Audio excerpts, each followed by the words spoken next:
You wake in the quiet, when the world outside is still, and the soft hum of existence brushes against the edges of your consciousness.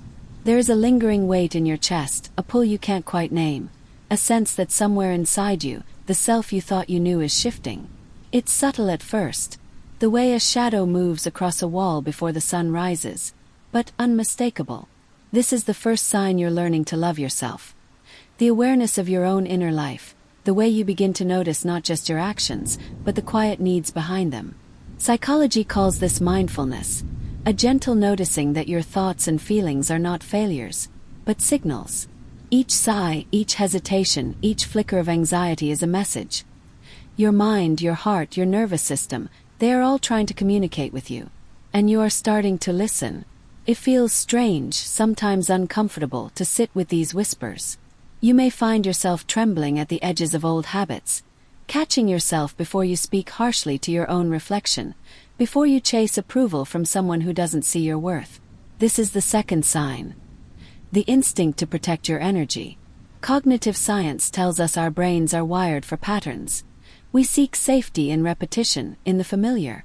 But when you pause, when you notice that pulling back from what drains you feels right, you are practicing self-compassion, rewiring the circuits of your mind to recognize that your own well-being matters. You are learning boundaries not as walls, but as bridges to your own heart. Perhaps you notice how often you forgive yourself now, the small, tender allowances you make when you fall short. This is the third sign. You stop punishing yourself for imperfection. You understand slowly that guilt and shame are not markers of morality but echoes of outdated conditioning.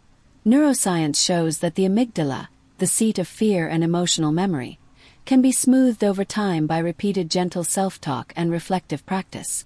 When you allow yourself to feel without judgment, to acknowledge pain without self-recrimination, your mind learns that it is safe, that it can exist without constant threat. There is a quiet strength in this, a soft power that radiates not through force, but through presence. You may catch yourself in moments of stillness, looking around your space, and realizing you like the person who lives there. This is the fourth sign. You are finding pleasure in your own company. Psychological studies show that solitude, when chosen, is restorative. It allows the prefrontal cortex to engage fully, to reflect, to imagine.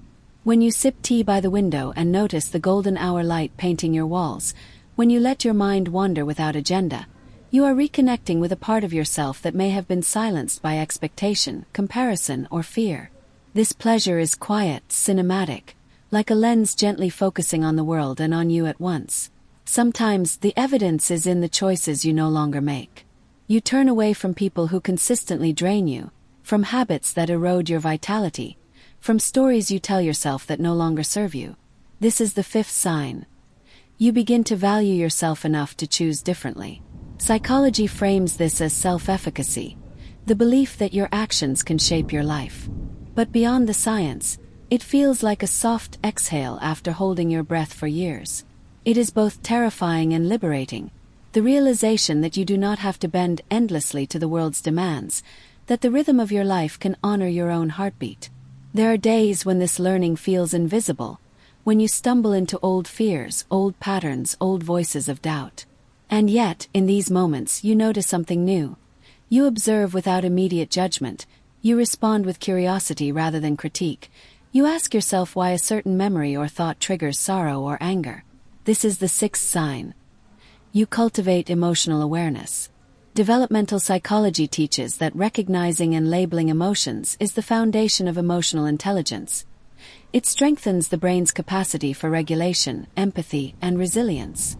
In practical terms, this means you can sit with discomfort and understand it, not as a permanent flaw, but as a story your mind is telling you, a story you can read with gentle attention rather than panic. And then, perhaps, the most profound sign emerges almost without fanfare. One morning or evening or in the hush of a midnight reverie, you notice that you are smiling at yourself. Not at a reflection in the mirror, not at an achievement, not at a compliment, but simply at the being you are. This is the seventh sign. You embrace your own humanity with tenderness. It is the culmination of countless quiet choices, a mosaic of attention, patience, and acceptance. Neuroscience might explain it as oxytocin and endorphins dancing through your nervous system, reinforcing connection, this time with yourself. But the truth is softer than science, more luminous. You are coming home to the self you were always meant to inhabit, the one you may have doubted, punished, or ignored.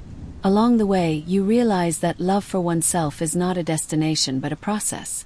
It is a series of moments stitched together by intention. Noticing your breath, listening to your thoughts without criticism, stepping back when pain arises, and leaning into joy when it whispers your name. It is in the small acts, letting a tear fall without shame, savoring a quiet cup of coffee, writing a letter to yourself you may never send. These gestures are both science and poetry, evidence and ritual, showing the brain and the heart that you are worthy of care, not because of performance but simply because you exist. And so, the days accumulate, each one a gentle teacher. You discover that sometimes loving yourself means sitting with grief and letting it move through you. Sometimes it is claiming space at the table of your own life. Sometimes it is laughing at the absurdity of human expectation. You notice patterns in your relationships. Who lifts you, who drains you, who reflects your growth back to you, and who reminds you that you are still learning. This reflection is not criticism but guidance, the mind's way of helping you navigate toward environments and people that nourish rather than deplete. You may catch yourself revisiting old wounds, not to dwell, but to understand. This is a subtle form of courage, the willingness to meet your own history with curiosity. Psychology terms this reflective processing, the act of integrating memory and emotion into conscious awareness so that past experiences inform rather than define you. You see that every choice, every heartbreak, every self-doubt was a brushstroke in the mural of your becoming, a mural that is unfinished and ever-shifting, luminous in its imperfection. In quiet moments, you realize you are teaching yourself how to be human, how to feel without shame, how to anchor your worth internally rather than externally. You notice the small triumphs, refusing to respond with anger, choosing stillness over reactive speech, acknowledging that your needs matter.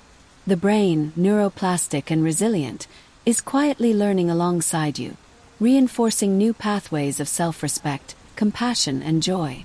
You are becoming fluent in your own language, the language of your body, mind, and heart, a dialect of love that feels strange at first, then natural, then essential. And sometimes, just sometimes, you feel a swell of gratitude, not for perfection, not for an idealized self, but for the courage to keep showing up, for the willingness to witness your own inner life, for the soft victories that go unnoticed by the world but are monumental in the chambers of your own being. In this, you find serenity, not as a static state but as a practice, a gentle unfolding that honors the complexity of your emotions and the inevitability of growth. So, when you close your eyes tonight and the world hushes around you, remember, the path of self-love is not always luminous, but it is real. You are noticing, protecting, forgiving, enjoying, choosing, understanding, embracing. 7 quiet, powerful signs that you are learning to love yourself, even if it doesn't feel like it yet. And that is enough. More than enough. Each breath, each reflection, each tender gesture toward yourself is a note in the music of your own becoming. A story of resilience, science, and human tenderness, unfolding one gentle, luminous moment at a time.